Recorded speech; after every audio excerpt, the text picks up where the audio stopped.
Bismillahirrahmanirrahim. Assalamualaikum warahmatullahi wabarakatuh. Alhamdulillah wa syukurillah la haula wala quwata illa billah.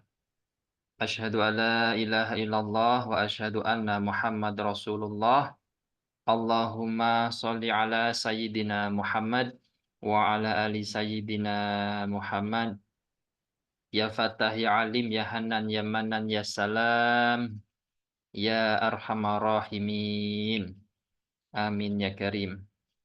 Semangat malam Bapak Ibu dan teman-teman yang lapang hatinya, lapang rizkinya, yang istiqomah dalam kebaikan dan perbaikan, yang hidup dan kehidupannya semakin kuat, semakin sehat, makmur, sentosa, banyak uang, banyak duit, banyak aset, semakin dermawan, semakin sejahtera, semakin mulia, dan saya yakin dan percaya panjenengan yang istiqomah dalam kebaikan dan perbaikan, vibrasi, syukur, makmur, berlimpah, semakin naik, semakin tinggi, semakin meningkat. Sehingga apa? Sehingga apa yang menjadi harapan, hajat, cita-cita, bahkan impian panjenengan hadir dalam hidup panjenengan semua dengan cara yang mudah, dengan cara yang menyenangkan, membahagiakan, ajaib bahkan atas kuasa izin dari Allah Subhanahu wa taala. Amin ya karim. Dan semoga saja istiqomah ya tetap membangun kesadaran ya bahwa panjenengan itu layak layak untuk menjadi saluran berkah bagi banyak orang, layak untuk dikasih lebih banyak. Ya, karena apa? Karena memang panjenengan itu memahami sunatullah. Salah satunya hukum perputaran. Jadi kalau uangnya mandek di panjenengan, eman, sekedar mau membelikan bakso kerabat, sahabat, tetangga sebelah, itu ya artinya mampet. Ya, karena ada namanya hukum perputaran. Ya, seperti itu. Kenapa saya sampaikan ini di awal, Bapak Ibu dan teman-teman? Ini hal sederhana saja yang sebenarnya kalau mau digali Bapak Ibu ya, orang yang mampet-mampetan ini karena tidak memahami hukum perputaran, tidak memahami sunatullah hal ini ya. Sehingga apa? Ada kaitannya dengan apa yang menjadi tema kita malam ini. Tadi pagi saya langsung share 4 pilihan. Yang pertama, ini juga masukan ya, karena tadi malam kan saya tanya, pengen bahas tema apa pada Zoom meeting rutin Selasa malam Rebo ini. Ada yang cerita, saya itu sering tertipu, Ustaz. Saya itu uang masuk tapi kok loss. Cepat masuk, cepat keluar. Yang orang bilang itu uang setan dimakan jin katanya. Uang jin dimakan sopo kalau uang setan dimakan jin itu. Ya. Kemudian ada saja dapat bala, ada saja dapat celaka, ada saja dapat musibah dadakan. Ini kenapa? Kayaknya ndak habis-habis gitu. Nah, ternyata ada 7 orang, ya. Ini bisa saya simpan dulu ya. Tapi memang sebenarnya kalau panjenengan memahami yang saya sampaikan juga di level kuantum, mestinya sudah memahami kenapa orang ada di lingkaran ketertipuan. Kenapa orang ada di lingkungan, di lingkaran kok gagal-gagal terus ya? Kok nggak naik-naik ya? Kok uangnya cuma lewat-lewat doang ya? Ya, nah itu. Kemudian yang kedua, ya, ini ada yang cerita, ya. Ustaz, saya ini merasa vibrasinya sudah tinggi, syukur makmur berlimpahnya sudah tinggi, ya. Tetapi pasangan dan anggota keluarga itu masih rendah. Gimana itu? Nah, ini juga ada yang minta bahasan seperti itu ya. Sebenarnya di audio tentang bagaimana meningkatkan vibrasi syukur makmur dalam rumah tangga itu sudah juga saya sampaikan di sana. Tinggal diulang lagi. Tapi oke lah, nanti kapan-kapan kita bahas lebih dalam. Pilihan yang ketiga, ya, tahap-tahap mulai usaha tanpa modal. Nah, Ande ini juga banyak yang polling. Saya mau membahas dari hal teknis dan non teknisnya. Karena orang yang mau memulai usaha, ya biasanya mereka fokusnya pada hal teknis. Gimana dapat modalnya, gimana memulainya, gimana marketingnya, ya. Mulai dari sumber daya yang berhubungan dengan hal-hal teknis mereka fokuskan. Itu keliru. Ya, seharusnya non teknisnya dulu, fundamentalnya dulu. Ya. Bahkan nyata saat ini itu usaha tanpa modal itu nyata. Ya, kalau orang tua dulu sering ngoyo-ngoyo modalnya modal madul. Ya. Kemudian yang keempat adalah tobat dan muhasabah penarik rezeki pelunas hutang piutang. Nah, ini sebenarnya lebih kalau spesifiknya itu membahas juga tentang Yang pesan kok semuanya ya. minta tolong ya yang belum mute tolong di mute ya. Suaranya masuk supaya bisa fokus. Saya ulangi, yang paling banyak memilih ini adalah bahasa tentang tobat dan muhasabah, penarik rezeki, pelunas amanah. Nah, ini sebenarnya lebih spesifiknya itu tentang kesadaran. Yang biasanya metodenya itu dengan meditasi. Hanya orang itu masih banyak yang gagal paham tentang meditasi. Saya sering sampaikan kepada Bapak Ibu dan teman-teman dengan pertanyaan sederhana, pada saat melakukan apa, pada saat kondisi apa panjenengan merasa dekat dengan Tuhan, dengan Gusti Allah, panjenengan merasa tidak ada beban, panjenengan merasa tidak ada kemelekatan, panjenengan merasa happy, panjenengan merasa tulus, merasa hidup lebih hidup itu ketika apa? Apakah ketika buang air besar? Apakah ketika merokok? Apakah ketika duduk sendirian tengah malam melihat langit? Nah, pada saat momen-momen seperti itulah sebenarnya momen yang sangat baik untuk kita ngebatin, ya, berdoa, ngebatin. Nah, kenapa? Ya, karena pada saat itu secara sains, secara ilmiah, gelombangnya itu kalau sekarang istilahnya gelombang alfa tetanya itu sedang bagus-bagusnya.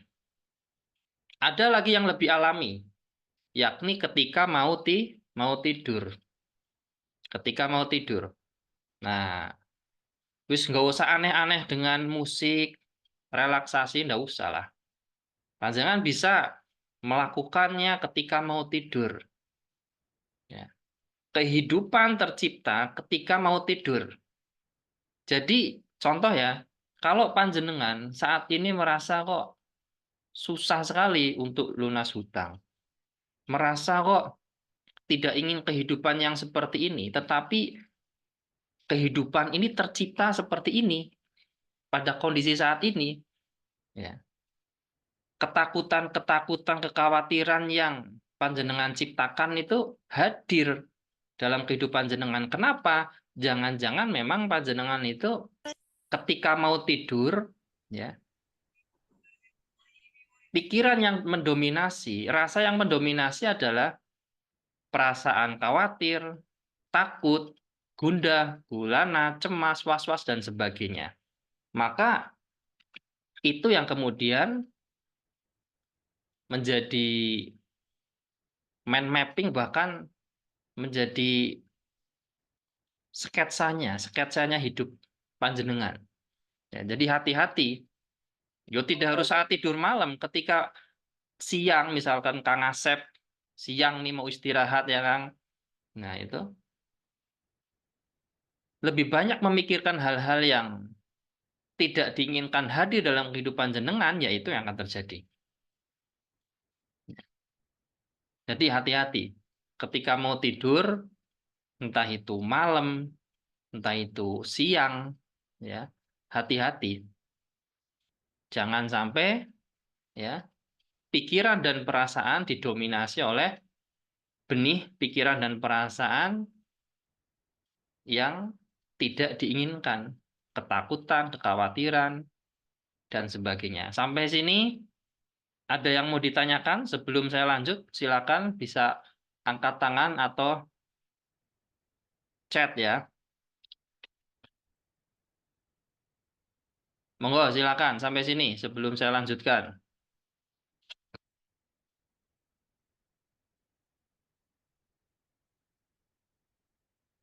Tidak ada?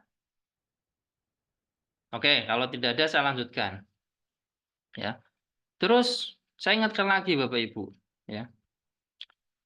Di MKSO, mekanisme kuantum sukses otomatis ya. Bab lunas amanah, polanya sangat sederhana, yakni pertama tobatan nasuha di mana 4 variabelnya dipenuhi.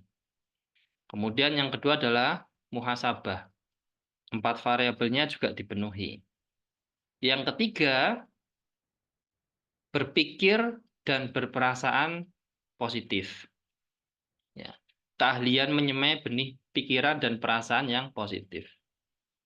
Maka ada yang mengatakan begini, hidup itu gampang saja nih.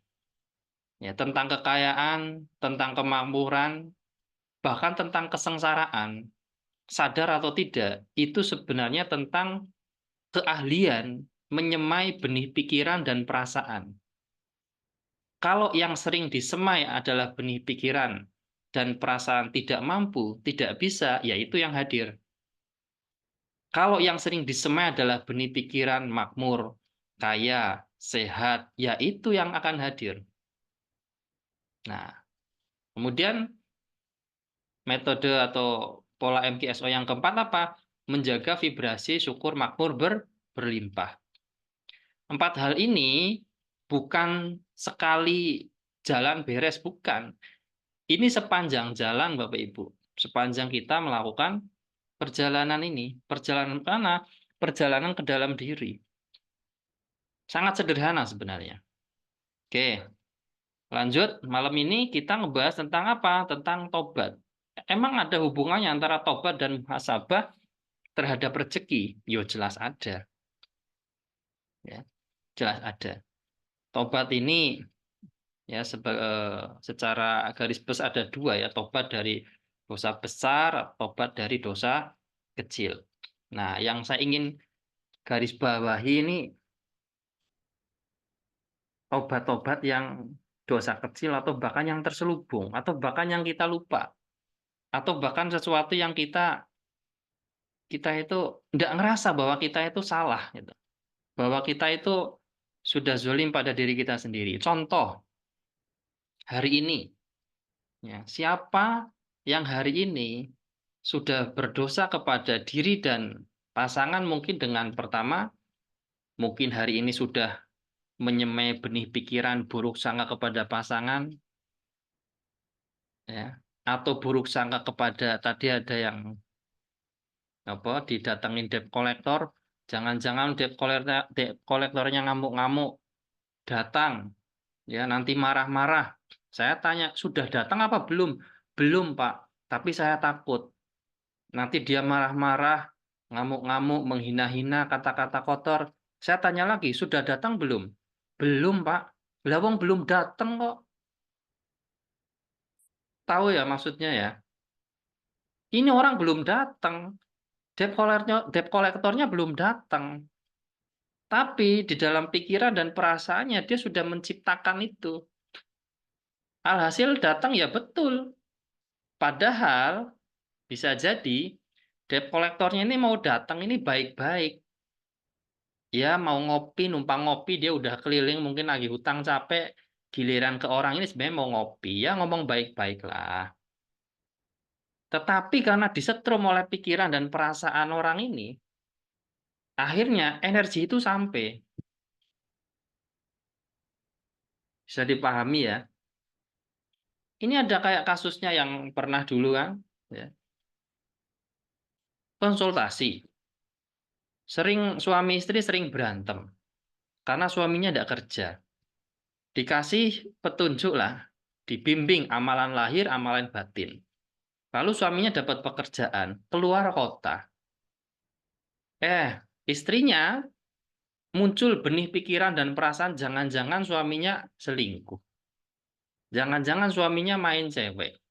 Padahal sebenarnya suaminya di sana baik-baik aja. 2 atau 3 bulan kemudian hubungi lagi. Ustadz, suami saya selingkuh. Kok bisa? Ya seperti perasaan saya dulu. Ketakutan saya terjadi. Lah yang nyetrum kan jenengan sendiri. Dulu waktu di rumah, suaminya diseneni.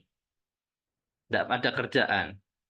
Begitu sudah berhasil dengan ikhtiar lahir batin, ya, memahami konsep gimana datangnya rezeki, mindset, vibrasi, keahlian diupgrade, dapat pekerjaan keluar kota, kemudian disemailah benih pikiran negatif, tidak positif itu.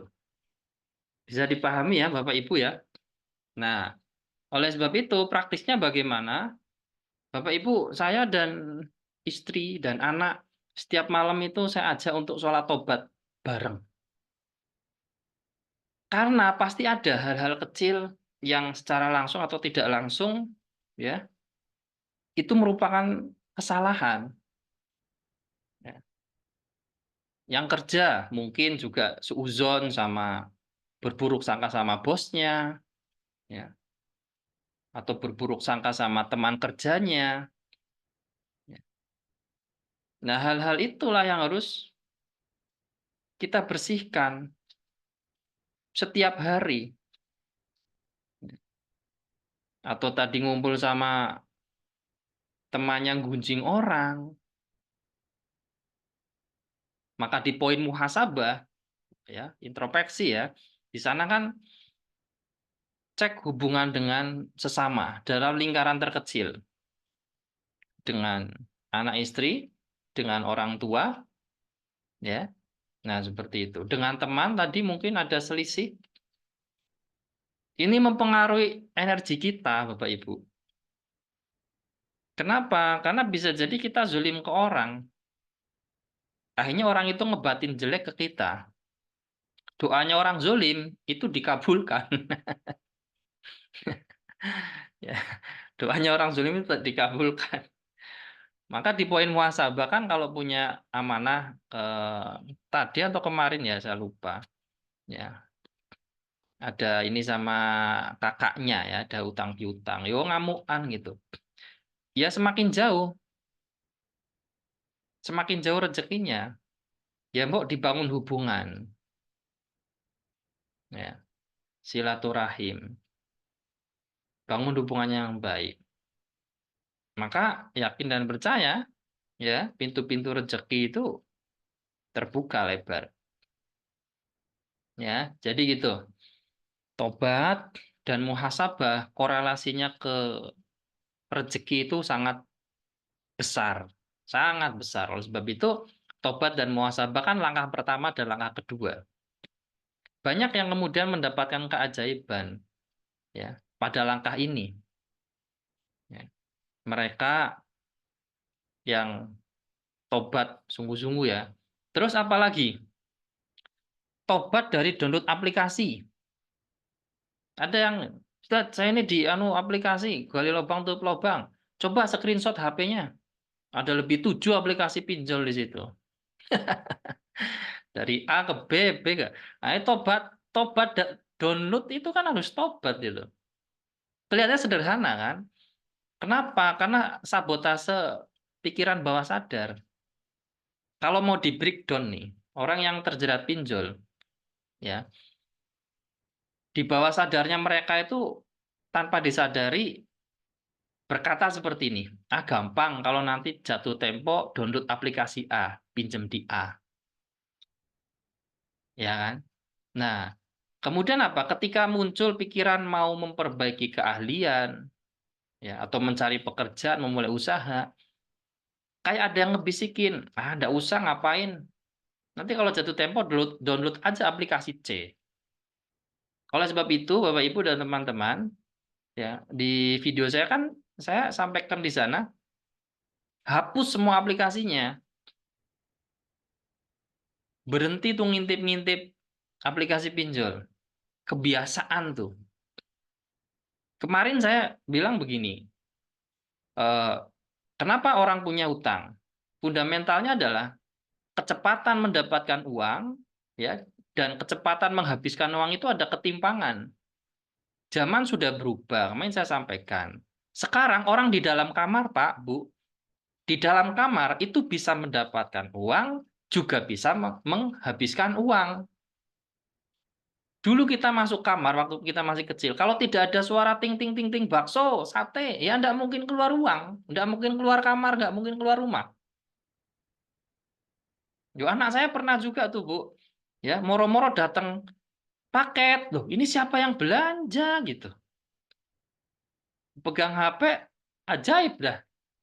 Beli baju, beli ya kan? Sekarang beli makanan aja loh, beli bakso aja bisa online. Ya kan? Sadari itu, Bapak Ibu. Maka tobat, check out jika perlu ditobat, berhenti. Ya. Termasuk juga saya ngajak orang yang sering dimarah sama orang yang dipinjam uang itu, berarti memang sudah waktunya panjenengan berhenti untuk meminjam. Berterima kasihlah kepada orang yang memarahin jenengan. Pinjem-pinjem terus gitu. Nggak dibalikin gitu. Itu malaikat dalam bentuk manusia. Kalau ada orang kasar ke jenengan, termasuk debt collector, didengerin juga. Ya, sekasar-kasarnya, seburuk-buruknya, anggap hal seperti itu, pasti ada kata-kata yang memang benar. Karena orang sombong itu menolak kebenaran.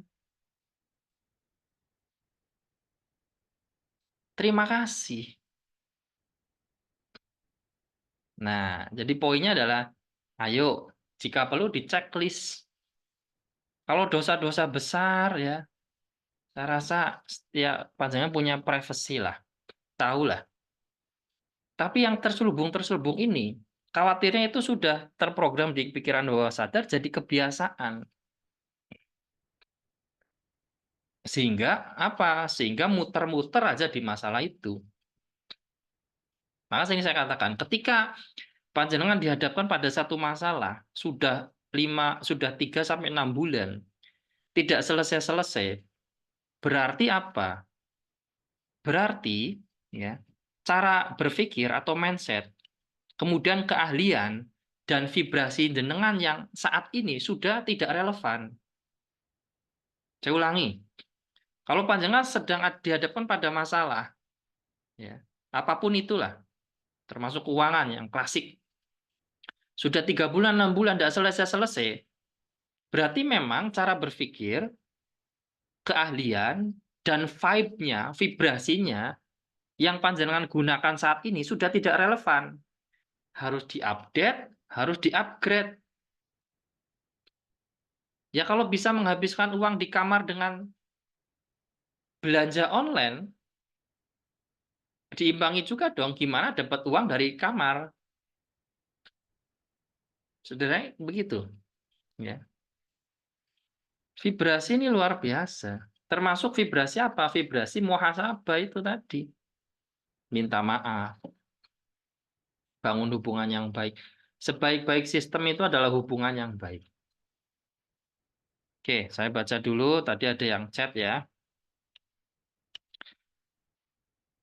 Jika ada waktu, bisa dijelaskan sedikit walaupun di luar tema. Ya, nanti di WA saja ya. Non teknis di level vibrasi. Paling fundamental adalah dua ini ya. Berhenti marah-marah ya, dan berhenti menyalahkan orang lain, menyalahkan keadaan, menyalahkan kondisi. Saya riset Bapak Ibu bikin ya kuis kecil-kecilan lah.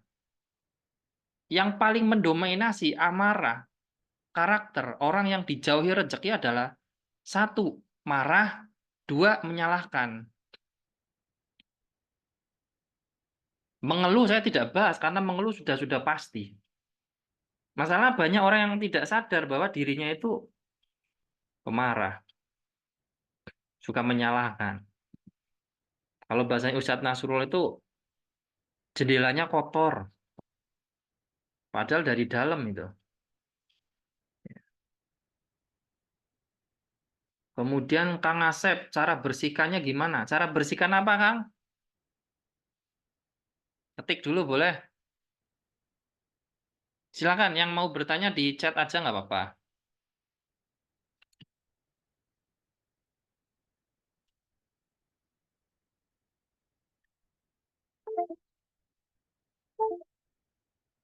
Monggo, yang mau bertanya di chat aja nggak apa-apa. Atau kalau mau buka mic juga boleh. Kita punya waktu masih 7 menitan.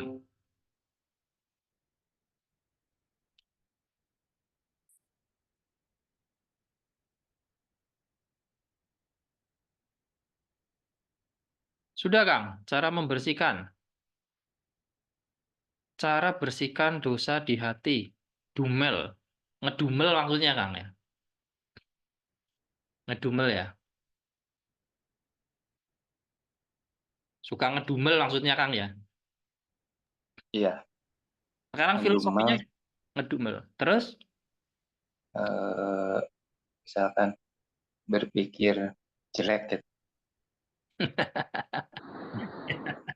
iya, iya, iya, iya, iya. Ya, kembali lagi, Kang ya. Filosofi psikologinya begini. Kita itu sakit hati, orang itu sakit hati karena ia sendiri mengizinkan dirinya tersakiti. Oke. Orang itu sakit hati karena dia sendiri mengizinkan dirinya tersakiti. Kalau dirinya penuh cinta kasih, penuh permaafan, tidak kira sakit hati. Ini sebenarnya sering saya jawab ya, sering-sering saya bahas. Ada waktu sedikit saya ingin menjelaskan begini.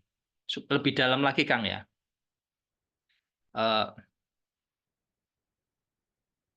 Misalkan gini, Kang Asep di situ ada benda-benda yang terbuat dari kayu, ada apa saja di sekitar jenengan? Apa itu? Buka aja. Dari batok batok Oh, kelapa. oke. Dasarnya kayu ya. Ya. Bangku mungkin dari kayu juga atau plastik?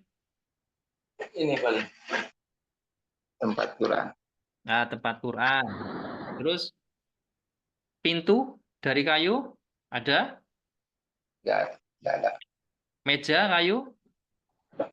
nggak ada. Oke, anggap saja gini lah. Ada meja kayu, ada pintu kayu, ada tempat Al-Quran dari kayu, ada tempat minum dari kayu. Namanya tadi tempat minum, tempat Al-Quran, ada lemari, ada meja, ya, ada pintu.